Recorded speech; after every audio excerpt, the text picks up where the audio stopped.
করে স্তনে গিয়ে ঠাই নিল। কিছুদিন পরে বন্ধু আস্তা নবী দুনিয়ার বুকে কদম বাড়িয়ে দিল। এবার মা মরিয়মকে বিভিন্ন মানুষ বিভিন্ন ভাবে গুণগান করা শুরু করলো। মালিক অর্ডার করলো, রে মরিয়ম এখান থেকে যা, চলে যা, প্রস্থান করো বন্ধু। ঈসা রূহুল্লাহ পৃথিবীর বুকে আসলো। মানুষগুলো মা মরিয়মকে কলঙ্কে নিয়ে অভিযোগ দিতে লাগলো। বন্ধুরে আমার, একবার হঠাৎ করে ওই ছোট্ট শিশু নবী ঈসা রূহুল্লাহ দোলনার মধ্যে মানুষগুলো বিভিন্ন ভাবে ওনাকে এনকার করছে। যখন ঈসা নবীর কাছাকাছি চলে গেল, ঈসা রূহুল্লাহর জবান খুলে গেল, সাবধান হয়ে যাও, আমার মাকে নিয়ে কোন ধরনের কোন অপবাদ চলবে না। আমি সাধারণ কোনো মানুষ নই, আমি হলাম এই জামানার তোমাদের নবী ঈসা নবী। সুবহানাল্লাহ, জোরে কন্যা সুবহানাল্লাহ। ঈসা রূহুল্লাহ এমন একজন নবী, তিনি মরা মানুষ জিন্দা করতে পারতেন। সুবহানাল্লাহ বলেন না কেন? আরো জোরে। ওনার কাছে একদিন এক ইহুদি চলে আসলো, নবী গো, আপনি তো মৃত মানুষ জিন্দা করতে পারেন, পুরনো কোন মানুষ জিন্দা করতে পারবেন না। আল্লাহর নবী বললেন, ঈসা রূহুল্লাহ বললেন, তুমি বলো আমি কাকে জিন্দা করব? এবার বললেন, নূহ আলাইহিস সালামের ছেলে শামকে আপনি জীবিত করুন। এবার চলে গেলেন স্বামীর কবরের পাশে, আল্লাহর হুকুমে শামকে ডাকলেন, শাম জিন্দা হয়ে গেল। স্বামীর দিকে তাকিয়ে দেখলেন চুলদারিগুলো পাইকা সাদা হয়ে গেছে। এবার ঈসা রূহুল্লাহ প্রশ্ন করলেন, আপনাদের জামানায় তো মানুষের চুলদারি পাকতো না, আপনার চুলদারিগুলো পাইকা সাদা হয়ে গেল আতঙ্কে। কেন আতঙ্কে? আমি জানি মৃত্যুর পরে মানুষ আরেকদিন জিন্দা হবে, সেই দিনটা হলো ভয়ঙ্কর কিয়ামতের দিন। জুড়ে জুড়ে করলেন একবার আল্লাহু আকবার। এবার ওনাকে প্রশ্ন করা হলো, আপনার মৃত্যুর বয়স কত হলো? উনি বলে দিলেন, আমি মৃত্যুবরণ করেছি 4000 বছর হয়েছে, আমি সব ভুলে গেছি রে, এখনো পর্যন্ত মৃত্যুর যন্ত্রণা ভুলতে পারি নাই। এমন মরণ সবার জীবনে আসবে রে। মৃত্যুর সবচেয়ে কম যন্ত্রণা হলো 1000 তলোয়ার মারার আঘাতের সমান। আর জাহান্নামে সবচেয়ে কম আযাব হলো বন্ধু আগুনের একটা জোড়া জুতা। জোরে জোরে কন্যা নাউজুবিল্লাহ। মাথার মগজগুলো বন্ধু উতরাইতে থাকবে, আগুনের জুতা বন্ধু পরিয়ে দেওয়া হবে। আগুনটা দুনিয়ার আগুনের মতো নয়, এই দুনিয়ার আগুনের চাইতে 69 গুণ বেশি পাওয়ারফুল হবে রে। ওই জাহান্নামের আগুন 1000 বছর আমার আল্লাহ তাপ দিলেন, আগুনের রং হলো লাল সাদা, আরো 1000 বছর তাপ দিলেন, রং হয়ে গেল লাল, আরো 1000 বছর উত্তপ্ত করে আগুনের রং হয়ে গেল বন্ধু কালো। জাহান্নামীদের জন্য যে আগুন বরাদ্দ, এটা 100% কালো। জোরে জোরে নাউজুবিল্লাহ। সহ্য করা যাবে? সহ্য করতে পারবো? একটা ওয়াজ মনে রাখলে ছাড়ে, আর কোনো ওয়াজের প্রয়োজন নেই। তুমি দুঃখ কষ্ট যন্ত্রণা এত বেশি পাবে অবর্ণনীয়, যেটা বর্ণনা করা যায় না। কিন্তু লা ইয়ামুতু, আর মরার সুযোগ ফিহা ওয়ালা ইয়াহইয়া, আর বাঁচার সুযোগ ওমা হুমান হাবি গায়িবিন, আর পালিয়ে যাওয়ার কোনো সুযোগ। বন্ধুরে আমার, আমার দিকে তাকান, আমি কি বোঝাইতে চাই? ঈসা নবীর কাছে আরেকজন ইহুদি আসলেন। একদিন একজন ইহুদি এসে বললেন, নবী গো, আমি আপনার সফর সঙ্গী হতে চাই। এবার আল্লাহ নবী ঈসা রূহুল্লাহ রাজি হয়ে গেলেন। যখন রাজি হয়ে গেলেন, দুজন মিলে সফরে বের হয়ে গেল। বের হয়ে যাওয়ার পরে হাঁটতে হাঁটতে বন্ধু ক্লান্ত হয়ে গেল। কি হয়ে গেল? ক্লান্ত হয়ে গেল। পেটের মধ্যে খিদা লাগছে বন্ধু। দুজন খাবার খেতে বসলেন একটা জায়গায়। একটা জায়গায় খাবার খেতে বসলেন। খাবার খাইতে গিয়ে ঈসা রূহুল্লাহর কাছে ছিল একটা রুটি। খেয়াল করবেন, ঈসা নবীর কাছে ছিল একটা রুটি। তিনি একটা রুটি খাইলেন। ওই যে ওনার সঙ্গে ওনার কাছে উনিও খাইলেন একটা রুটি। কিন্তু ওই ইহুদির কাছে আরো একটা রুটি আছে বন্ধু। তিনি একটা রুটি আল্লাহর নবী খাইলেন, তিনিও আরেকটা রুটি খাইলেন। কিন্তু ওই ইহুদি, তার কাছে আরেকটা রুটি আছে, সে কিন্তু সেই রুটিটা বের করে না, খায়ও না। কারণ কি? কারণ কি? আর মনে মনে চিন্তা হলো, ওই নবী তো একটাই খাইলো, আমিও তো একটাই খাইলাম, আমার কাছে আছে আরেকটা রুটি। যদি আমি বের করে খাইতে চাই, তাহলে ওনাকেও তো দিতে হবে। তার মানে আমি রুটি বের করব না। নাউজুবিল্লাহ। কে কথা বলে না? আমি রুটি, খেয়াল করেন মন দিয়ে। এবার বন্ধু এখান থেকে তারা কি করলেন? রুটি খেয়ে রওনা দিলেন। হাঁটতে হাঁটতে হাঁটতে হাঁটতে বন্ধু কিছু দূর চলে গেলেন। যাওয়ার পরে আল্লাহর নবী একজন কুষ্ঠরোগী দেখতে পেলেন। কুষ্ঠরোগ চিনেননি? হাদিসের ভাষায় যেটাকে ডাবল রোগ বলা হয়, শ্বেত রোগ বলা হয়। বাংলাদেশের মানুষ শ্বেত রোগ বলে, চিনেননি? কোনতো এটা নমুনাটা কি? মাঝে মাঝে সাদা হয়, পুরোটা সাদা হয় না, ঠিক কিনা বলেন? দেখতে তো ভয়ঙ্কর এবং বিশ্রী দেখা যায়, তাই কিনা বলেন? ঈসা নবীর হাতে ছিল বন্ধু একটা আশা, মানে লাঠি। কুষ্ঠরোগীকে দেখে ওনার হাতের এই লাঠি দিয়ে বন্ধু মেসেজ দিয়ে দিল, আমার আল্লাহ এই লাঠির ছোঁয়ায় তার কুষ্ঠরোগটা ভালো করে দিল। জোরে জোরে বলেন না সুবহানাল্লাহ, আর জোরে বলেন না সুবহানাল্লাহ। এবার আল্লাহর নবী ঈসা রূহুল্লাহ ওই সঙ্গীকে একটা ডাক দিয়ে বলতেছে, ওরে আমার সঙ্গী, তুমি তো দেখেছো আমার আল্লাহ লোকটার কুষ্ঠরোগটাকে ভালো করে দিয়েছে, তুমি বলো না তোমার আরেকটা রুটি কই? এবার ওই ইহুদি ডেকে ডেকে বলে, না না না, আমার কাছে কোনো রুটি নাই। আল্লাহ রাসূল কিছু বলে না। আবার সামনের দিকে বন্ধু হাঁটতে শুরু করলেন। তাকে কিন্তু বারবার নবী আল্লাহর কথা মনে করিয়ে দিচ্ছে। কার কথা? আল্লাহর ক্ষমতার কথা তাকে স্মরণ করিয়ে দিচ্ছে। এবার বলতে বলতে বলতে বলতে বন্ধু কিছু দূর চলে গেলেন। যাওয়ার পরে পাইলেন একটা অন্ধ লোক। কোন লোক? অন্ধ লোককে দেখতে পাইলেন। আল্লাহর নবীর ওই লাঠি দিয়ে মেসেজ করে দিলেন। মেসেজ যখন করে দিলেন, ওই লোকটার দৃষ্টি শক্তি ফিরে এসেছে। জোরে বলুন সুবহানাল্লাহ। যখন তার দৃষ্টি শক্তি ফিরে আসলো রে, আবার ওই ঈসা রূহুল্লাহ একটা ডাক দিয়ে বলল, ওরে আল্লাহর বান্দা, ও আমার সঙ্গী সঙ্গী সঙ্গী রে, তুমি তো দেখেছো মালিক দয়া করে অন্ধ লোকটার দৃষ্টি ফিরিয়ে দিয়েছে, তুমি বলে দাও না তোমার আরেকটা রুটি কই? এবার ওই সঙ্গী বলতেছে, না না না, আমার কাছে কোনো রুটি নেই। আল্লাহর নবী কি করে না, তার সাথে কিন্তু অতিরিক্ত কোনো প্রশ্ন করে না। আমার বন্ধু চলতে শুরু করলেন। চলতে চলতে চলতে চলতে কিছু দূর বন্ধু চলে গেলেন। কিছু দূর চলে যাওয়ার পরে উনি কি করলেন, তাকে কিন্তু বুঝাচ্ছেন আল্লাহর কুদরত, আল্লাহর পাওয়ার বোঝাচ্ছেন। মেষ পাল দেখতে পেলেন, ওই মালিকের সাথে কথা বললেন, তোমার এখান থেকে কি মেষ ভক্ষণ করা যাবে? আল্লাহর নবী চাইছে, না দিয়া কি পারা যায়? সব দিয়ে দে। ওই মেষের পালের মালিক কি করলেন, তিনি বললেন, এখান থেকে আপনি নিয়ে ভক্ষণ করেন, যেটা মন চায় গো নবী। এবার কি করলো, এই মেষ জবাই করে গোশতগুলো ভক্ষণ করলেন। আল্লাহর নবী ঈসা রূহুল্লাহ একটা ডাক দিয়ে বলল, তোমরা গোশত খাবে ঠিকই, কিন্তু চামড়া এবং হাড় এগুলো এলোমেলো ভাবে অন্য কোথাও ফেলে রাখা যাবে না, সবগুলোকে একত্রিত করে রাখতে হবে। খেলা কথা বলে না কেন? নবীরা পৃথিবীতে এসেছে বন্ধু পৃথিবীতে আবাদ করার জন্য, ঠিক কিনা বলে?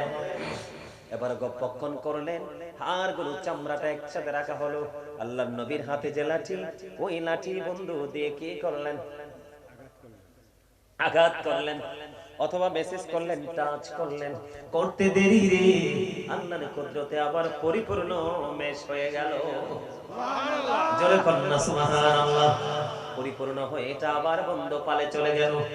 এবার ঈসা রূহুল্লাহ ওই তার সঙ্গীকে ডাক দিয়ে বলে, সঙ্গী রে, নজর দিয়ে চাইয়া দেখো, বক্ষিত মেষ আবার পরিপূর্ণ হয়ে গেল, মালিক পরিপূর্ণ করে দিল। প্র্যাকটিক্যালি তুমি দেখতে পেয়েছো, তুমি বলো না তোমার আরেকটা রুটি কই? কয়, না না না নবী গো, আমার কাছে কোনো রুটি নাই গো, আমার কাছে কোনো রুটি নাই। বন্ধু ধীরে ধীরে ধীরে ধীরে চলতে লাগলেন, চলতে লাগলেন। এবার যাওয়ার পরে ও বন্ধু দেখতে পাইলেন তিনটা স্বর্ণের ইট। কয়টা? কথা বলে না, কয়টা স্বর্ণের ইট? পাগল হয়ে গেছে স্বর্ণের নেওয়ার জন্য। আল্লাহ নবী বললেন, না না, আমাদের গন্তব্য সামনের দিকে চলো। এবার বন্ধু চলতে শুরু করলেন। চলতে চলতে কিছু দূর গেলেন, যাওয়ার পরে সুন্দর একটা বৃক্ষ, ওই বৃক্ষের নিচে ক্লান্ত শরীর নিয়ে বসে গেলেন। ও বন্ধু, ঘুমের আগে কিন্তু তন্দ্রাচ্ছন্ন হয় মানুষ, ঠিক কিনা বলে? তন্দ্রা চলে আসলো। দেখতে দেখতে ঈসা নবী ঘুমিয়ে গেল। এবার সঙ্গী মনে মনে চিন্তা করে, এই নবীর লাঠির মধ্যে এত জোর, এই লাঠিটাই তো আর রাখবো না। এবার কি করলেন? আল্লাহর নবী ঘুমিয়ে গেল। ওই ওনার সঙ্গী কি করলেন? আল্লাহর নবীর লাঠিটা চুরি করে নিয়ে চলে গেলেন। জোরে কন্যা নাউজুবিল্লাহ। কি করলেন? লাঠিটা নিয়ে চুরি করে গেল। ও বন্ধু, আল্লাহর নবী তো এখানে অবস্থান করতেছেন। এবার সঙ্গী চলে গেল। যাইতে যাইতে যাইতে যাইতে এক জায়গায় গিয়ে দেখলেন অনেক মানুষের ভিড় দেখা যায়। এবার তিনি ভিতরে ঢুকলেন। ঢোকার পরে দেখে ওই রাজ্যের রাজা অসুস্থ। কে?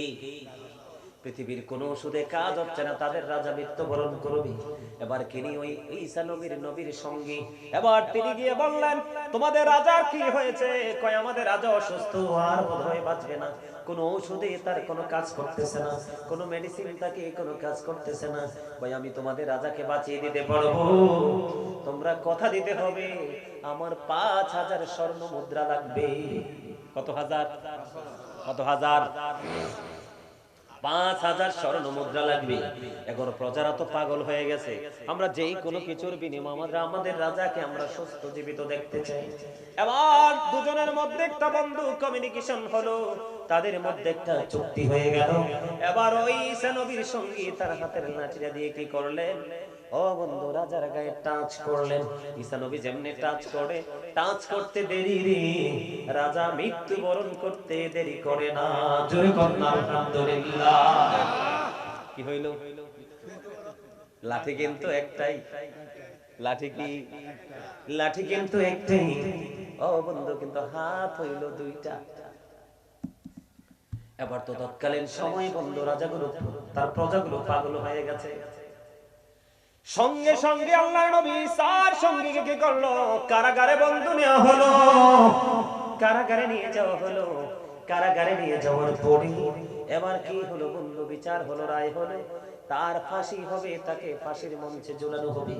এই দিক দিয়ে আল্লাহর নবী ও বন্ধু ঘুম থেকে জাগ্রত হয়ে গেল। জাগ্রত হয়ে দেখে তার লাঠিও নাই, তার সঙ্গীও নাই। এবার ধীরে ধীরে কি করলেন? ওই সঙ্গীকে খুঁজতে শুরু করলেন। খুঁজতে খুঁজতে খুঁজতে খুঁজতে খুঁজতে খুঁজতে বন্ধু, ওই যে তার ফাঁসির মঞ্চ তৈরি হয়ে গেছে। কি হয়ে গেছে? তাকে যে ফাঁসির মঞ্চে ঝুলানো হবে, যে রশির মধ্যে ঝুলানো হবে, ওই রশিটা বন্ধু কি হয়ে গেল? ওইটা পরিপূর্ণ হয়ে গেল। এবার আল্লাহর নবী চাইয়া দেখলেন ওই যে তার সঙ্গী এবং তার হাতে লাঠি, তার জন্য কিছুক্ষণের মধ্যে তাকে ফাঁসিতে ঝুলানো হবে। আল্লাহর নবী বললেন, ব্যাপারটা কি? কই, এই লোকটা আমাদের রাজাকে মেরে ফেলেছে, তার সর্বোচ্চ শাস্তি হলো মৃত্যুদণ্ড। এবার আল্লাহর নবী একটা ডাক দিয়ে বললেন, আমি যদি তোমাদের রাজাকে মুক্ত করতে পারি, জিন্দা করতে পারি, তাহলে তাকে মুক্তি দিবে কিনা বলো। এবার বন্ধু ওই তৎকালীন সময় মানুষগুলো বলল, হ্যাঁ, আমরা কথা দিলাম, আমরা তাকে ছেড়ে দিব। ওই যে আল্লাহর নবীর হাতের লাঠি, আল্লাহ রাব্বুল আলামিন এমন মুজিজা নবীদেরকে দিয়েছে বন্ধু। ওই লাঠি দিয়ে রাজাকে টাচ করলো, টাচ করার পরে রাজা পরিপূর্ণ জিন্দা হয়ে যায়। জোরে বলেন না সুবহানাল্লাহ। আর জোরে বলেন না সুবহানাল্লাহ। বন্ধু আমার, রাজা কি হয়ে গেল? ও বন্ধু পরিপূর্ণ সুস্থ এবং জিন্দা হয়ে গেল। এবার কি করলেন? তখন তাকে কারাগার থেকে মুক্ত করা হলো। এবার আল্লাহর নবী সাল্লাল্লাহু ওনার এই সঙ্গীকে একটা ডাক দিয়ে বলল যে, তোমাকে আমার আল্লাহ দয়া করে তোমার জীবন বাঁচিয়ে দিয়েছে, তুমি বলো না তোমার আরেকটা রুটি কই? কিন্তু সে এখনো বন্ধু রুটির কথা বলে না। না না না না না না, আমার কাছে তো রুটি নেই। এবার কি করলেন? আল্লাহর নবী এখান থেকে আবার রিটার্ন বন্ধ ব্যাক করতে লাগলেন। যখন রওনা হলেন, ওই যে বলেছিলাম 3টা স্বর্ণের ইট, ওই 3টা স্বর্ণের ইটের কাছে আয়েশা দেখলেন আল্লাহর নবী এখানে লাশ পড়ে আছে, মৃত। লাশ যখন দেখলেন এখানে বন্ধু মরে পড়ে আছে, বড় ওই যে হাতের লাঠির বরকত, ওই হাতের লাঠি দিয়ে কাজ করলো। ও বন্ধু, মৃত ব্যক্তিগুলো চিন্তা হয়ে গেল, ব্যাপারটা কি, ব্যাপারটা কি? কয় ব্যাপার হল নবী গো, ব্যাপার হলো যে এই যে এখানে স্বর্ণের 3টা ইট দেখা যায়। কয়টা ইট? আল্লাহ নবী যাওয়ার সময় 3টা স্বর্ণের ইট দেখেছিলেন। বন্ধুরে আমার, তখন তারা বললেন এই যে স্বর্ণের ইট 3টা দেখা যায়, আমরা 4জন বন্ধু এই পথে হেঁটে যেতে চেয়েছিলাম, তখন আমরা এই স্বর্ণের ইটগুলো দেখতে পেলাম। আমাদের মধ্যে চিন্তা হলো যে ইট তো হলো 3টা, আমরা মানুষ হলাম 4জন, কেমন করে স্বর্ণের ইটটা ভাগ করব? আমরা 3জনের মধ্যে বুদ্ধি হলো যে আমরা একজনকে নাস্তার জন্য, খাবারের জন্য পাঠিয়ে দেব। এই সুযোগে আমরা সে খাবার নিয়ে আসলে তাকে হত্যা করে ফেলবো। হত্যা করার পরে 3জন 3টা স্বর্ণের ইট নিয়ে যাব। জোরে কর নাউজুবিল্লাহ। 3জনের মধ্যে বুদ্ধি, কয়জনের মধ্যে? আর যেইটাকে নাস্তার জন্য, খাবার আনার জন্য পাঠাইছে, ওইটার মধ্যে বুদ্ধি হলো ওই 3টাকে আমি নাস্তা খাইয়ে মেরে ফেলবো, আমি এই 3টা স্বর্ণের ইটের মালিক নিজে হব। আমাদের মধ্যে বাংলাদেশে এইরকম মানুষ মাইরা জায়গা দখল করে কি করে না? ক্ষমতার জন্য মানুষ গুলি করে কি করে না? ক্ষমতার জন্য মানুষকে কোপায় কিনা? কথা বলেন না কেন? ক্ষমতার জন্য, ও বন্ধু নিজের স্বার্থের জন্য, ও বন্ধু বিল্ডিং, বড় বড় কলকারখানা আগুন লাগায় কিনা? বন্ধুরে আমার, এগুলো সে আর কিছু নয়, সে নিজের উপর নিজে জুলুম করছে। হিসাব কি বুঝতেছেন? এবার কি করলো বন্ধু? ওই লোকটাকে কি করলো? একজনকে পাঠালেন নাস্তা আনার জন্য। তিনি যখন খাবার আনতে গেল, খাবার আনতে গিয়ে তিনি খাবারের মধ্যে বিষ মিশাইছে। কি করছে? ওই আল্লাহর নবী ঈসা নবীর কাছে 3জন সাক্ষী দিতেছে, নবী গো, যখন ওই লোকটা খাবার নিয়ে আসলো একজন লোক, আমরা তাকে আগে হত্যা করে ফেললাম। তাকে হত্যা করার পরে আমরা কি করলাম? আমরা নাস্তাটা খেলাম। নাস্তা খাওয়ার পরে আমরা স্বর্ণের ইট নিতে পারিনি, আমরা ওই বিষযুক্ত খাবার খেয়ে আমরা ইন্তেকাল করেছি। এবার নবীজি, আল্লাহর নবী একটা ডাক দিয়ে বলল, স্বর্ণের ইট নিয়ে যাও। কয় না না না, এই ইট তো নিব না, এই ইট নিব না, এই ইট একবার জীবন নিয়েছে, আর আমরা মরতে চাই না। তারা চলে গেলেন। এবার আল্লাহর নবী কি করলেন? এই ইটের মধ্যে ভাগাভাগির চিন্তা করলেন। কি করলেন? আল্লাহ নবী একবার ডাক দিয়ে ওনার সঙ্গীকে বললেন, আমরা 2জন মিলে স্বর্ণের ইট ভাগ করে নিয়ে যাব। এবার আল্লাহর নবী বললেন, আল্লাহর নবী ফয়সালা দিলেন, যার কাছে 2টা রুটি ছিল সে পাবে 2টা স্বর্ণের ইট, আর যার কাছে একটা রুটি ছিল সে পাবে একটা স্বর্ণের ইট। এবার ওই জালেম বলে, নবী গো, আপনার কি মনে আছে ওই শুরুতে আমি একটা রুটি খেয়েছিলাম আপনার সঙ্গে? এবার আপনি চাইয়া দেখেন, আমার কাছে আর একটা রুটি এখনো অবশিষ্ট আছে। আপনার বিচার অনুযায়ী 2টা ইটের মালিক হলাম আমি, আর একটা ইটের মালিক হলেন আপনি।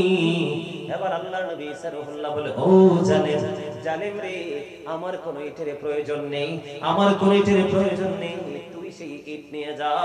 ও বন্ধু, আল্লাহর নবী বলে, এইখানে তার সঙ্গীকে ফেলে চলে গেল, সে তো মহাকুশে ইটগুলো নিবে। বন্ধু, ইটগুলোকে জড়িয়ে ধরে সে নিয়ে যাবে। ঠিক এই মুহূর্তে তার পায়ের নিচ থেকে বন্ধু ওই জমিনটা 2টা ভাগ হয়ে গেল।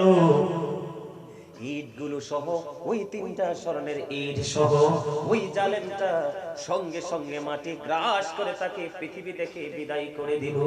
জোরে জোরে কন্যা নাউজুবিল্লাহ। হিসাব কি বুঝছেন? আর জোরে কয় না। আল্লাহ নবীর কাছে এতক্ষণ লুকাইছেন, রুটি নাই, কিন্তু এখন লোভে পইরা কি করছেন? দেখাইছেন। কিন্তু আপনি যে বাটপার, এটা তো কেউ না দেখলেও আল্লাহও দেখে, ঠিক কিনা বলেন? এখন কি হলো? স্বর্ণের ইট সহ মাটি গ্রাস করে ফেলেছে। ঠিক তেমনি বর্তমানে আমরা এভাবে জুলুম করি, করি কি করি না? ওরে বাপ রে বাপ, রাস্তায় যখন হাঁটে এর চেয়ে ভদ্রলোক আর কেউ নাই। 1 নাম্বার বাটপার। কথা কয় না কেন? কিন্তু মনের ঘরে মানুষকে কিভাবে হত্যা করবে, মানুষের হক কিভাবে নষ্ট করবে, কিভাবে চুরি করে, জোর জবরদস্তি করে মানুষকে ধ্বংসের দিকে ফেলবে। যেমন আমি আপনাদেরকে বলি, জুলুম নিয়ে, যদি যেহেতু জুলুম নিয়ে কথা বলছি, সম্মানিত উপস্থিতি, এখন কি আমাদের দেশে গান বাদ্যযন্ত্র হয় কি হয় না? বিয়ে শাদীতে আমাদের চট্টগ্রামে হয়নি? আমার খোদা, মোরে মারি ফেলাইয়ে। আল্লাহ রাসূল বলেছেন মাঠে পানি দিলে যেমনি ফসল জন্ম হয়, নোংরা শব্দ দ্বারা যে গান লেখা হয়েছে, এটার সাথে মিউজিক অ্যাড করা হয়েছে, সেই গান থেকে মানুষের মনের ঘরে নোংরামি তৈরি হয়। গানের আসরে যায় পাপে লোক, কান লাগাইয়া গান শুনে ফাসিক লোক, গান থেকে মজা নেয় যারা, তারা যেন কুফরি করে ফেলে। নাউজুবিল্লাহ। রাসূল বললেন কিয়ামতের পূর্বক্ষণে এক শ্রেণীর মানুষের চেহারাটা বিকৃত হয়ে যাবে, মাটির মধ্যে গ্রথিতকরণ করা হবে। ইয়া রাসূলুল্লাহ, তারা কি তাওহীদ মানবে না? নবীজি বললেন হ্যাঁ মানবে। তারা কি রিসালাত মানবে না? নবীজি বললেন হ্যাঁ মানবে।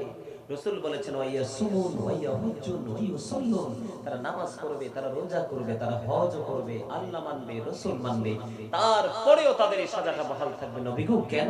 তারা গানের আসর বসাবে আর মদ পানের ব্যবস্থা হবে। জোরে কোন নাউজুবিল্লাহ। আমাদের সমাজে এগুলো হচ্ছে কি হচ্ছে না?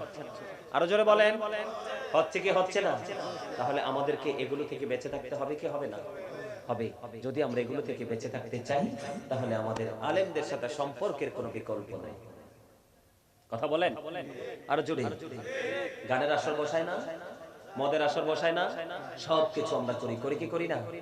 সবকিছু আমরা করি, কিন্তু এগুলো কিছুই করা যাবে না। যাবে করলে কি হবে? আপনি যেন আপনার উপরে জুলুম করলেন, আমি যেন আমার উপরে জুলুম করলাম। কি কথা বলে না? আপনাদের গরম লাগেনি? হ্যাঁ, আপনাদের চট্টগ্রামে কিন্তু গরম, শীত নাই, শীত একবারে কম, একবারে ঠান্ডা কম। চট্টগ্রামে আসলে কিন্তু আমার শীতের কাপড় লাগে না, তারপর আজকে নিয়ে আসছি আমি। কই আগের হিসাব আর এখনকার হিসাব তো এক না, ঠিক কিনা বলেন? আরো জোরে। জুলুম যদি বলি, আমাদের সমাজের মধ্যে সুদ আছে না নাই? আছে না? হালাল টাকা চাইলে কিন্তু জীবন আপনি পাবেন না। বলগো হারামও নাই, বুবু হারামও নাই। কিন্তু আবার মহিলা পুরুষের কাছে চান, তিনিও তো সেম ঘটনা, তিনিও বলবে বাইরে নাই তো। কিন্তু আপনি সুদের কথা বলেন, দেখবেন টাকার কোনো অভাব হবে না। হবে? এটাও কিন্তু জুলুম। কেমন জুলুম? আপনি অবৈধ পথ উপার্জন করতেছেন কার জন্য? ছেলে মেয়ে পরবর্তী প্রজন্মের জন্য, তাই তো? আল্লাহ রাসূল, আল্লাহ রাব্বুল আলামিন কোরআন শরীফে 19 পারা সূরা শুআরা 88 নম্বর আয়াতে আল্লাহ বলেছেন ইয়াউমা লা ইয়ানফাউ মালু ওয়ালা বানুন, কিয়ামতের দিন ধন সম্পদ সন্তান সন্ততি আপনার কিচ্ছু কাজে লাগবে না। সবচেয়ে বড় দুঃখের খবর হলো বন্ধু, সবচেয়ে বড় যন্ত্রণার খবর হলো আল্লাহর নবী সাহাবায়ে কেরামদের মাঝে স্বপ্নের ব্যাখ্যা দিতেছেন। স্বপ্নের ব্যাখ্যা দিতে গিয়ে বন্ধু আল্লাহর নবী তিনি বলতে লাগলেন, তিনি অনেকগুলো দৃশ্য দেখেছেন বন্ধু। আল্লাহ রাসূল বললেন সঙ্গী ফেরেশতারা নবীজিকে ভ্রমণ করাতে নিয়ে গেলেন। নবীজি অনেক কিছু দেখলেন, এর মধ্যে একটা দৃশ্য দেখতে পেলেন। একটা মানুষ রক্তের নদীর মধ্যে সাঁতার কাটে বন্ধু, রক্তের নদীর মধ্যে সাঁতার কাটে রে। সাঁতার কেটে কেটে সে কোলে আসতে চায়, কিন্তু কোলের মধ্যে একজন ব্যক্তি দাঁড়িয়ে আছে। সে বন্ধু কি করে শুধু পাথর নিক্ষেপ করতেছে, সে কোলে আসতে চায় কিন্তু আসতে পারে না। আমার রাসূল এই সঙ্গীদেরকে প্রশ্ন করলেন, এই যে মানুষটা কে রে, রক্তের নদীর মধ্যে সাঁতার কাটতেছে, হাজার চেষ্টা করার পরেও সে কোলে আসতে পারে না, তার অপরাধ কি রে? সঙ্গীরা বলে দিল নবী গো, এরা হলো দুনিয়ার শত্রু। ওমা নাউজুবিল্লাহ বলবেন না? আপনার রক্ত থেকে কি সুঘ্রাণ আসে না, দুর্গন্ধ আসে? গরু জবাই করে তো মাটির নিচে আমরা রক্তগুলো কি করে দেই, পুঁতে দেই, তারপরেও তো দুর্গন্ধে কি করা যায় না, থাকা যায় না, ব্লেসিং ছিটাইতে হয়, হয় কি হয় না? সেই রক্তের নদীতে, এটা তো আল্লাহর পক্ষ থেকে অভিশাপ। বলে হুজুর রক্তের নদীতে কেন, অন্য কিছুতে থাকতে পারলো না? তার কারণ হলো সুদ খাচ্ছেন তো গরিবের রক্তই তো নিচ্ছেন। কথা বলে না কেন? সুদ মানে কি গরিবের রক্ত না? গরিবের রক্তই তো আমরা চষে নিচ্ছি, তাই না? আপনি টাকা দিয়ে বাজার করেন, বাজার করেন না? তো বাজার করার পরে রান্না করা হয়, রান্না খাওয়া হয়, খাবার থেকে রক্ত হয়, হয় কি হয় না? তো টাকা যদি সুদের হয়, তো গরিবের রক্ত চুষা খাইলেন না আপনি? নাউজুবিল্লাহ বলেন। আমার আপনার প্রাণের রাসূল বন্ধু মেরাজে গেলেন, জান্নাত দেখলেন, জাহান্নাম দেখলেন। আমার রাসূল যখন জান্নাতের দিকে নজর দিল বন্ধু, চাইয়া দেখলো জান্নাতের মধ্যে শুধু গরিব মানুষ আর পুরুষের সংখ্যা বেশি। নবীজি দেখছেন নি, ওয়াজের দিকে মনোযোগ আছে, জায়গা মতো সুবহানাল্লাহটা বলছে, আরো জোরে কোন সুবহানাল্লাহ। এবার যখন বন্ধু জাহান্নামের দিকে নজর দিল, জাহান্নামের দিকে চাইয়া দেখলো ওই জাহান্নামের মধ্যে বন্ধু ধনী মানুষ বেশি আর মহিলার সংখ্যা বেশি। জোরে কন্যা নাউজুবিল্লাহ। এক একটা মানুষের পেট এক একটা ঘরের মতো বড় বড়। জিব্রাইল, এই ঘরের মতো বড় বড় পেটওয়ালা মানুষগুলো কারা রে? এবার জিব্রাইল একটা ডাক দিয়ে বললেন, নবী, নবী গো, এই ঘরের মতো বড় বড় পেটওয়ালা মানুষগুলো এরা দুনিয়ার সৎকর। নবীজি বললেন, আমি তাদের পেটের দিকে চাইয়া দেখলাম, পেটের মধ্যে শুধু সাপ আর বিচ্ছু দেখা যায়। জোরে জোরে কন্যা নাউজুবিল্লাহ।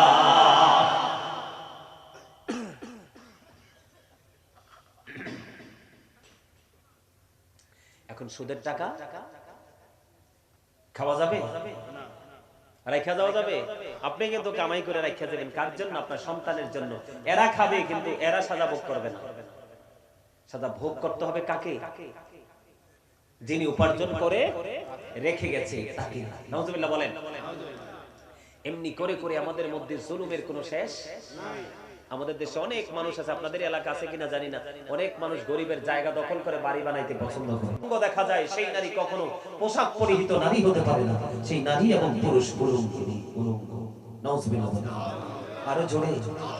আপনারা আমার কথা বুঝেন না? না বুঝে তো কথা কন না কেন? আল্লাহ কি জবান দিছে বুট বাদাম খাওয়ানোর জন্য? হ্যাঁ, বিয়ার বাড়িতে যাইয়া ছেলে পেলে নিয়ে মজা করে খাওয়ার জন্য কুরমা ফলা? চা দোকানে বসে বসে শীতের দিনে গরম গরম চা খাবেন আর মানুষের বদনাম করবেন এটার জন্য? যুবক যারা আছে ফ্রেন্ড সার্কেলদেরকে নিয়ে কোন কোলাহল পরিবেশে গিয়ে তারা কি করবে? তারা কি করবে? অপ্রাসঙ্গিকভাবে আড্ডা দিবে এই জন্য? আরে না, আল্লাহ রাব্বুল আলামিন জবান দিছে মাওলার জিকির করার জন্য। জোরে জোরে কন্না সুবহানাল্লাহ। আরে আরো জোরে বলেন না সুবহানাল্লাহ। আপনারা আওয়াজ না দিলে তো ওয়াজে মজা পাবো না। আপনারা যে আমার ওয়াজটা পছন্দ করেন, আওয়াজ দিলে না বুঝতাম। কেন আওয়াজ না দিলে কি বুঝবো আমি যে তারা আমারে ভালোবাসে? হ্যাঁ, ভালোবাসার আওয়াজ হয় প্রেমময়, ঠিক কিনা বলেন?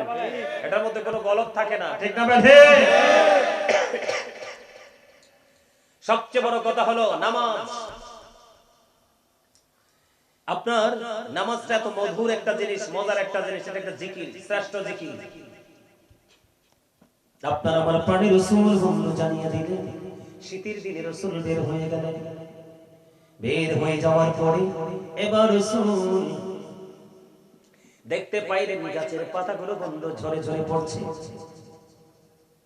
আমার রাসূল গাছের ডালা ধরলেন, ধরার পরে একটা ডাক দিলেন, হে আবু জর। আবু জর উত্তর দিলেন, লাব্বাইকা ইয়া রাসূলুল্লাহ, আমি হাজির গো নবী। এবার আমার নবীজি বললেন, চাইয়া দেখো শীতের কারণে শুষ্ক হয়ে গাছের পাতাগুলো কেমনি ঝরে ঝরে পড়ে রে।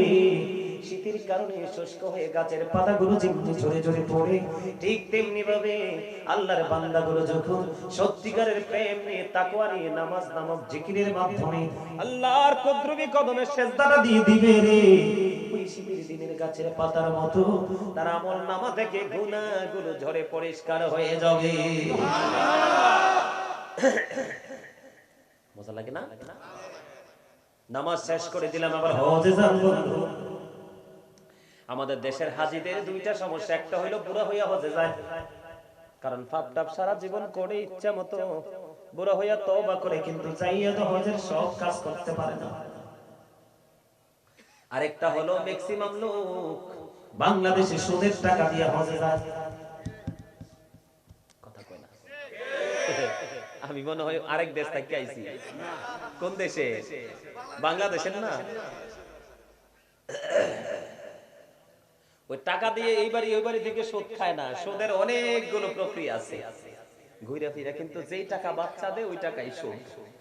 কি দাদা, কি টাকা বাচ্চা দেয় না? দেয় না? ম্যাক্সিমাম লোকের টাকা এখন বাচ্চা দেয়, সব লোকের টাকা বাচ্চা দেয় না, একটা সময় পুরাই যায়। কথা কয় না কেন? তাহলে শুধু জিকির করলেই চলবে না, কন্ডিশন মেনে জিকির করতে হবে। লা তুকবালু সালাতুন বিগাইরি তুহুর ওয়ালা সাদাকাতুন মিন কুদুর, পবিত্রতা ছাড়া ইবাদত কবুল হয় না, আর হালাল টাকা না হইলে কোনো দান সাদাকা কবুল হবে না। নাউজুবিল্লাহ। তাহলে আমাদেরকে জিকির দুরুদের ক্ষেত্রে সচেতন হতে হবে কি হবে না? এটা ছিল আমার সাবজেক্টের বাইরের আলোচনা। কিসের? আমার সাবজেক্টের বাহিরের আলোচনা। এই আলোচনা করার কথা না আমার, কিন্তু আপনাদের অবস্থা দেখে আপনাদেরকে একটু মোহাম্মত দিয়ে বলে দিলাম, আপনারা ব্রেইনে রাখবেন তো এগুলো, নাকি ফেলে দিবেন? আরো জোরে। এখন জিকিরটা আমরা কেমন করে করব? ফাযকুরুল্লাহ কিয়ামান, দাঁড়িয়ে দাঁড়িয়ে জিকির করো, কুউদান, বসে বসে জিকির করো, আলা যুনুবিকুম, শুয়ে শুয়ে জিকির করো। দাঁড়িয়ে থাকলে জিকির করতে হবে, বসে থাকলেও করতে হবে, শুয়ে থাকলেও। কোন ধরনের কোন অজুহাত নেই, চলবে না। কারণ আল্লাহ বলেছেন, ইয়া আইয়ুহাল্লাযীনা আমানু যকুরুল্লাহা যিকরান কাসীরা ওয়া সাব্বিহুহু বুকরাতান ওয়া আসীলা। আল্লাহ ঈমানদারদেরকে ডেকে বলেছেন, তোমরা বেশি বেশি করে জিকির করো, সকাল সন্ধ্যা আল্লাহর পবিত্রতা ঘোষণা করো। কারণ জিকির ইজ দা হার্ট মেডিসিন, জিকির হলো হার্টের ওষুধ। এই দুনিয়ায় বসে বসে তুমি মাওলার জিকির করবা, মানে কোন জায়গায় তোমার স্মরণ করবে। জিকিরটা হলো বাংলা শব্দ। কি? বাংলাতে বলা হয় স্মরণ, আরবিতে বলা হয় জিকির, ইংলিশে বলা হয় রিমেম্বার। আমরা এখানে স্মরণ করব, মালিক আমাদেরকে মালিকের জায়গা থেকে স্মরণ করবে। সুবহানাল্লাহ। আল্লাহ আমাদের সবাইকে কবুল করে নিক। সকলে বলেন আমিন। আরো জোরে বলেন আমিন। আমি আজকে আলোচনার শিরোনাম দিয়েছি, ইয়া আইয়ুহাল্লাযীনা আমানু কু আনফুসাকুম ওয়া আহলিকুম নারা। আল্লাহ রাব্বুল আলামিন ঈমানদারকে ডেকে বলেছেন, কু আনফুসাকুম ওয়া আহলিকুম নারা। আল্লাহ ঈমানদারকে দেখে বলেছেন, তুমি জাহান্নাম থেকে বাঁচো, তোমার পরিবারকেও জাহান্নাম থেকে বাঁচাও। কি কি গভীর জিনিস খেয়াল করছেন? মানে আমি জাহান্নাম থেকে বাঁচবো এবং আমার পরিবারকেও জাহান্নাম থেকে বাঁচাবো। এখন বাঁচতে হলে এবং বাঁচাতে হলে আমাদেরকে কি করতে হবে? জিকির। কথা কয় না? করতে হবে না? জিকির যারা করে না তারাই তো জুলুম করে।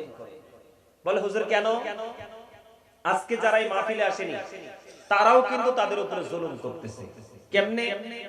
আপনার জীবনের প্রত্যেকটা সময়ের হিসাব কিন্তু আল্লাহ নেবে, প্রত্যেকটা মুহূর্তের হিসাব কিন্তু আল্লাহ নেবে। নিবে যে কেমনে? ইন্না বাতশা রাব্বিকা লাশাদীদ, the seizing of Allah is difficult. আল্লাহ ধরা, আল্লাহর পাকড়াও বড় শক্ত, বড় কঠিন। আল্লাহ হিসাব নেওয়ার জন্য বান্দাকে খুব শক্ত করে ধরবে। ধরার পরে কি করবে? ইন্নাল্লাহা সারিউল হিসাব, Allah is quick to take account. আল্লাহ হিসাব গ্রহণে অত্যন্ত তৎপর, শক্ত করে ধরবে, হিসাব নেবে চুকিয়ে চুকিয়ে। এখন আমরা কিভাবে জবাব দিব? আমার জানা নাই ভাষাটা। বলে হুজুর কেন জানা নাই আপনার?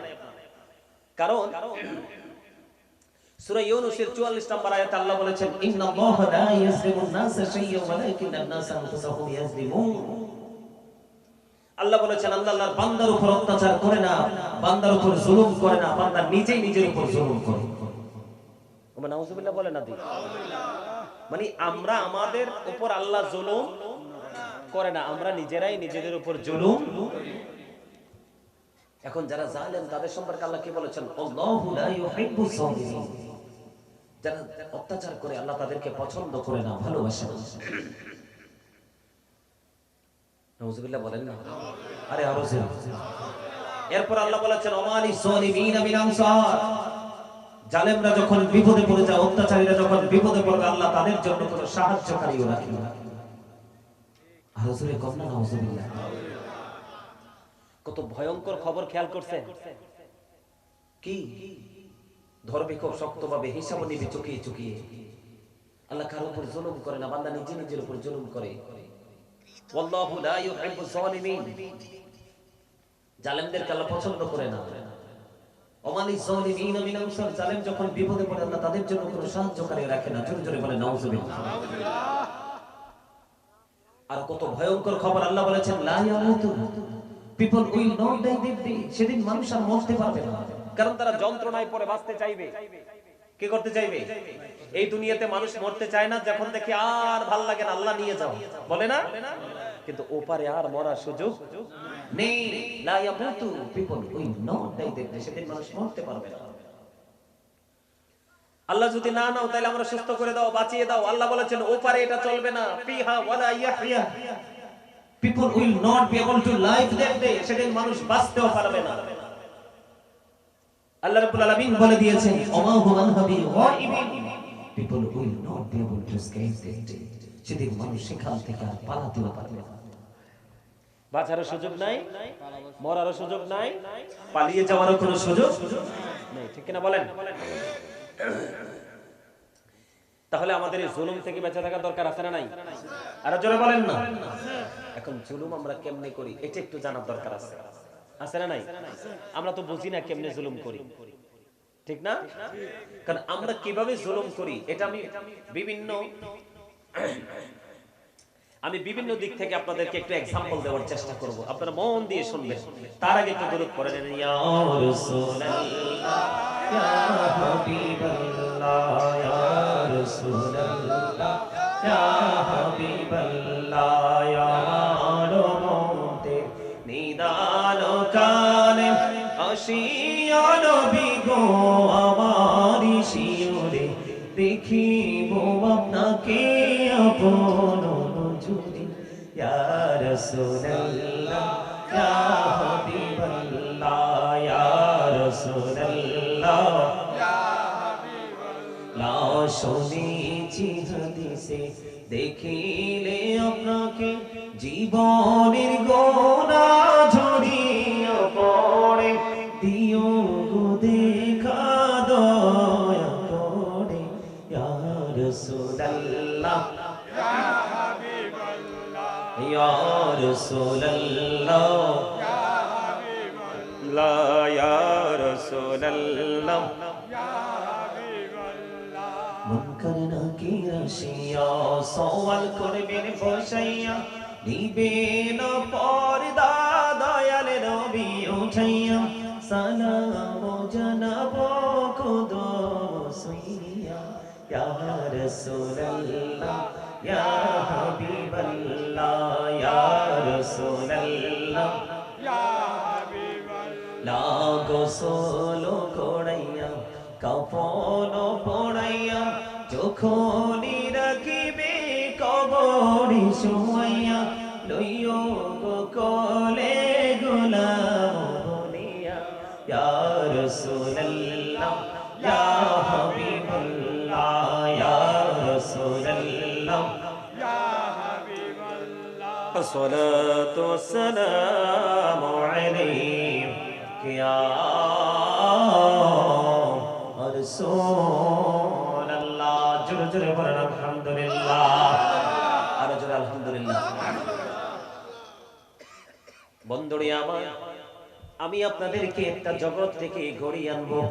জুলুম মানুষ কেমন করে করে বন্ধু, এটা শুধু বোঝানোর জন্য হৃদয়ের জানালা খোলে আপনারা সবাই শুনবেন। হযরতে সুলাইমান আলাইহিস সালামের বাবার নাম হলো হযরতে দাউদ আলাইহিস সালাম, জানেননি আপনারা?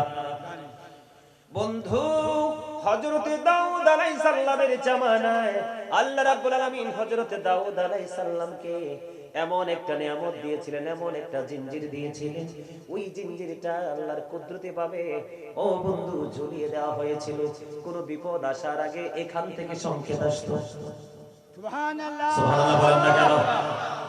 সবচেয়ে বড় খবর হলো বন্ধু, কারণ আমার আলোচনা পুরোটাই বাকি রয়েছে, আমার নির্দিষ্ট সময়ের মধ্যে এটা শেষ করতে হবে বন্ধু, কারণ আমার দূর পথ পাড়ি দিয়ে যেতে হবে, ঠিক কিনা বন্ধুরি আমার?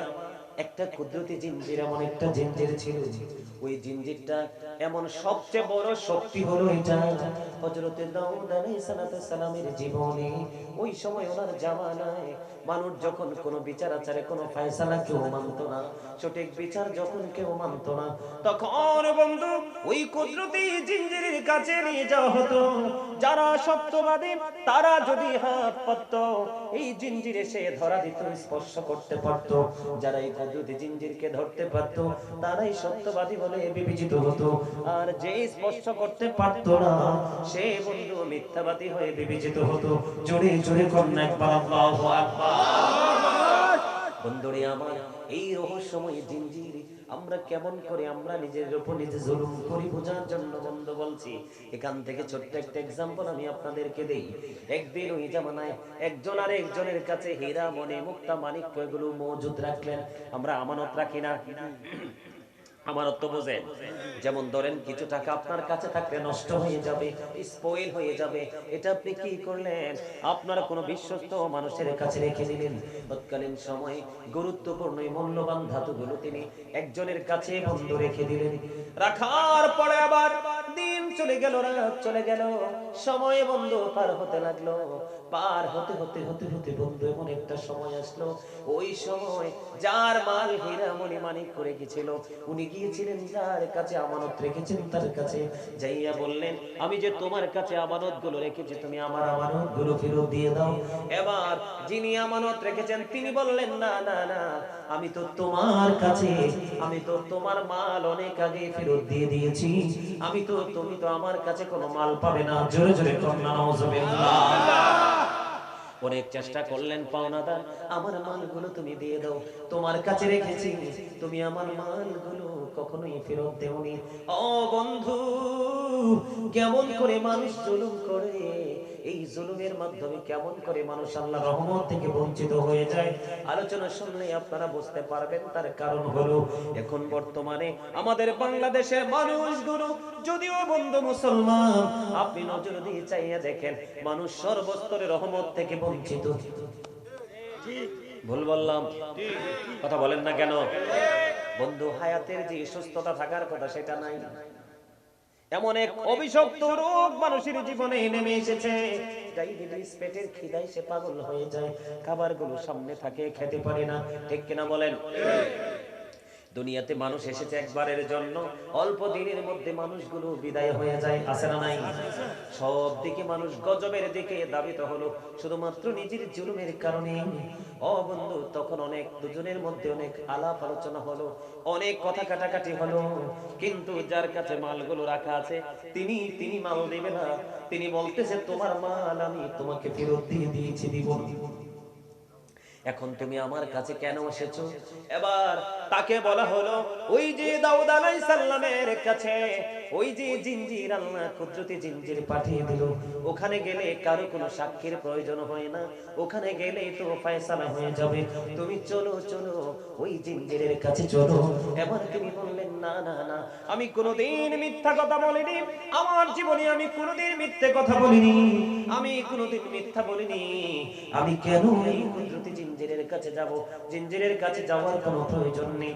বন্ধু, তৎকালীন সময়ে যারা বিচার-আচার করতেন, সমাধান করতেন, তখন ওই ব্যক্তি পাওনাদার গেলেন তাদের কাছে, গিয়ে বললেন, আমার মাল তার কাছে গচ্ছিত রেখেছিলাম, এখন সে বলতেছে মাল নাকি আমার কাছে ফেরত দিয়ে দিয়েছে, কিন্তু আমি এই মাল ফেরত পাইনি, আমার এই মাল ফেরত পেতে চাই। তখন তাকে বিচারের কাঠগড়ায় দাঁড় করানো হলো। কি হলো বিচার? ওই জিঞ্জিরের কাছে যাবে, তুমি যদি সত্যবাদী হও ওই জিঞ্জিরের মাধ্যমে প্রমাণিত হবে। জোরে জোরে আল্লাহু আকবার। একবার বলেন না, আরেকবার বলেন আল্লাহু আকবার।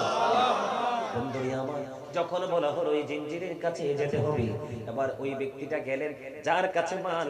মনে রাখবেন, মুনাফিক আমানত রাখলে খেয়ে ফেলে, এই জন্য রাসূল বলে দিয়েছেন, believers love the prophet, hypocrites don't love the prophet. রাসূল বলেছেন, ঈমানদাররা আমি নবীকে ভালোবাসবে, মুনাফিকরা নবীকে ভালোবাসবে না। এখন আপনার আমার চারপাশেই মুনাফিক আছে না নাই? আর জোরে বলেন, আছে না নাই? নামাজ পড়ে, রোজা করে, অত্যন্ত নরম স্বরে কথা বলে, রাস্তায় চলতে গেলে ভদ্রতার কোনো কমতি নেই, কিন্তু ভিতরে শয়তানির কোনো শেষ নাই। আপনাদের এই এলাকায় আছে না নাই জানি না, কিন্তু আমার এলাকায় বন্ধু আমি দেখেছি। আপনাদের এখানেও আছে? বাংলাদেশে তো থাকবোই, তো কথা কম না কেন? এটা তো একই ভূখণ্ড, কথা কম না কেন? কোন জায়গায় বেশি, কোন জায়গায় কম যায়। আমি আমার মূল আলোচনায় আসি বন্ধু, অত্যন্ত গুরুত্বপূর্ণ কথাগুলো শুনবেন বন্ধু। এবার যার কাছে মালগুলো রেখেছিল ওই ব্যক্তির কাছে, ওই ব্যক্তি যখন বিচারের কাঠগড়ায় দাঁড়িয়ে গেল, ইনি যাওয়ার সময় একটা হাতে করে লাঠি নিয়ে গেলেন। একটা লাঠি নিয়ে গেলেন, ও বন্ধু লাঠি নিয়ে গেলেন। যখন ওনার ফয়সালা হলো তোমাকে জিঞ্জির স্পর্শ করতে হবে, কারণ তুমি তো আসামি, তুমি আগে স্পর্শ করো। যখন এই লাঠিটা ছিল, ওই যার কাছে মালগুলো ছিল, ওই ব্যক্তি কি করলেন, যার মাল তার হাতে লাঠিটা দিয়ে দিলেন, দিয়ে বললেন রাখো, তুমি এই লাঠিটা রাখো, আমি যখন এই জিঞ্জির স্পর্শ করে আসব আমারটা আবার তুমি আমাকে ফেরত দিয়ে দিবে। এই কথা বলে মালিকের কাছে, যার মাল তার কাছে লাঠিটা দিয়ে গেলেন, লাঠিটা দিয়ে ওই জিঞ্জিরের কাছে গেলেন, যে বললেন আল্লাহ আমি তার মাল তার কাছে রেখেছি, আমাকে তুমি জিঞ্জির স্পর্শ করার শক্তি দাও। তখন বন্ধু ওই জিঞ্জির তাকে এসে ধরা দিল, তখন সে জাতির কাছে সত্যবাদী হিসাবে প্রমাণিত হয়ে গেল। জোরে জোরে করুন একবার আল্লাহু আকবার। এবার কি করলেন, এখন থেকে তিনি ফিরে আসলেন, ফিরে এসে বন্ধু এবার কি করলেন, যার কাছে মালের মালিক ওনাকে বললেন তোমার লাঠিটা দাও। এবার ওনার কাছে আবার লাঠিটা ফেরত দিলেন, ফেরত দিয়ে উপস্থিতি অনেক মানুষ এসেছে তাদের এই ফয়সালা দেখার জন্য। আমাদের এলাকায় এমন বন্ধু বিচার আচার হইলে মানুষ আসে না, কথা বলে না কেন? ছোট বড় সবাই তো আসে না সালিশ দেখতে।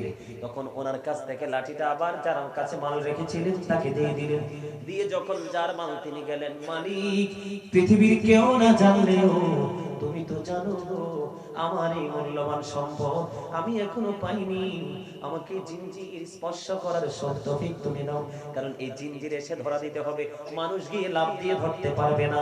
আল্লাহর কাছে দোয়া করলেন, ওই কুদরতি জিঞ্জির এসে বন্ধু ধরা দিয়ে দিল। এবার কি করলো, তিনিও তো সত্যবাদী, আল্লাহু আকবার বলেন না। হিসাবটা বুঝতে পারছেন নি? হিসাবটা একটু গরমিল হয়ে গেল না? একজন দোষী হবে আরেকজন নির্দোষ হবে, ঠিক কিনা বলে? কিন্তু দুইজন সত্যবাদী, এটা কেমন করে সম্ভব? দিন ফুরিয়ে গেল, বন্ধু রাত ফুরিয়ে গেল, তৎক্ষণাৎ মানুষগুলো আশ্চর্য হয়ে গেল, কি হলো কি হলো, দুইজন কখনো সত্যবাদী হতে পারে না, একজন সত্যবাদী একজন মিথ্যাবাদী হবে। কিন্তু দেখতে পেলাম দুইজনই সত্যবাদী, দুইজনই জিঞ্জিরে স্পর্শ করতে পারলো। বন্ধুরে আমার এবার কি করলেন, দিন ফুরিয়ে গেল, রাত ফুরিয়ে গেল, পরের দিন চাইয়া দেখে ওই আল্লাহর রহমতের কুদরতি জিঞ্জির আর নাই। ও বন্ধু ওই কুদরতি জিঞ্জির অদৃশ্য হয়ে গেছে। জোরে জোরে করুন আল্লাহু আকবার, একবার বলেন না নাউজুবিল্লাহ। এই কুদরতি জিঞ্জির আল্লাহ উঠিয়ে নিলেন, যেই শক্ত বিচারে জিঞ্জিরের মাধ্যমে সহজে করা যেত, বিপদ আসলে বিপদের খবর পাওয়া যেত অগ্রিম, ওই সন্ধ্যার বন্ধু মানুষগুলো পাইতো রে। ও বন্ধু আজকে দেখা গেল ওই জিঞ্জির অদৃশ্য হয়ে গেছে, মানুষগুলো আশ্চর্য হয়ে গেল, এই প্রেমময় রহমতের জিঞ্জির কোথায় হারিয়ে গেল? কি ছিল সেই রহস্য? গতকালকের বিচারের মধ্যে কি ছিল? বন্ধু রহস্য উদ্ঘাটন করতে শুরু করলো। রহস্য উদ্ঘাটন করতে গিয়ে দেখা গেল ওই যে লাঠিটার ভিতরটা পুরোটাই ছিল ফাঁকা। কি আমাদের বাঁশ দেখেন না, বাঁশের যদি গিরাটা ভিতর দিয়ে যদি আপনি ছেঁচে ফেলেন, কোনো কিছু দিয়ে যদি আপনি কি করে দেন, বন্ধু ভিতরটা কি এটার মধ্যে অনেক মাল ঢোকাতে পারবেন। যখন ওই ব্যক্তি যার কাছে মালগুলো বন্ধু ছিল, উনি কি করলেন, যার কাছে মালিকের কাছে যে আপনার লাঠি দিয়েছিল, ওই লাঠির মধ্যে ছিল মূলত তার সম্পদ। কি তার মানে লাঠির মধ্যে তোমার মাল তোমাকে দিয়ে গেল। জিঞ্জির ধরে এসে তার মাল লাঠি আবার সে ফেরত নিয়ে গেল, তার মানে মাল আবার অন্যের হাতে চলে গেল। এতক্ষণ মালিকের হাতে ছিল কিন্তু মালিক জানতো না। এই কারণে আল্লাহ রাব্বুল আলামিন তাদের কাছ থেকে সেই রহমতের জিঞ্জির উঠিয়ে নিয়েছে। ঠিক তেমনি ভাবে আমাদের চোখের সামনে থাকে একরকম, আমাদের পিছনে থাকে আরেক রকম, ঠিক কিনা বলেন? এখানে কি সমস্যা? কানে কানে কথা কেন? কি সমস্যা কি? হ্যাঁ আপনি এনতু টেনে গেছেন, কার সমস্যা না হইলে এনে বল, সমস্যা না হলে এনে বল। তোমার কি সমস্যা? এই পিচ্ছি তোমার সমস্যা? যাও ওইলে নি চুপচাপ আলোচনা শুনবা, আর নাহলে সোজা দর্শক সারিতে গিয়ে বসবা, একদম সোজা কথা। আপনারা বলেন খারাপ লাগে না? কথা বলে না কেন? বক্তা আলোচনা চললে তো এখানে আর কারো কথা চলবে না। আর আমি আপনাদের কাছে মেহমান আইছি, আজকে ফার্স্ট টাইম আইছি, আমার তো ডাবল ভালো লাগার কথা। কথা কয় না কেন? কি সিঙ্গেল মোহাব্বত না, ডবল মোহাব্বত হওয়ার কথা, ঠিক কিনা বলেন? আরে জোরে কি তারে ঠিক কইছি নি?